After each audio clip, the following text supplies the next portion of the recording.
Bila di Manjo itu dia lepas jambatan tu, di sini paras mana? Ni kolam tadahan ke ni? Kolam tadahan. Kolam dia collect air daripada apa semua. Retention lah. Betul. Jadi retention pond ni yang akan keluar air ke sungai. Ke sungai. Tapi kalau sungai Pari tinggi, dia gate tutup. Kita kena keluarkan air pakai pump lah. Aku tahap paling tinggi air sampai ke mana? Ada overflow? Sampai level tu kan, level tebing kat tu. Level tebing ke? Level tebing kat tu.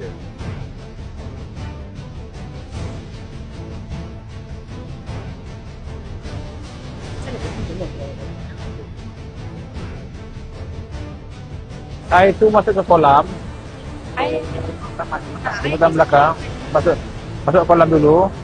air ini masuk kolam. Okey. Lepas tu kita pump keluar. Betul.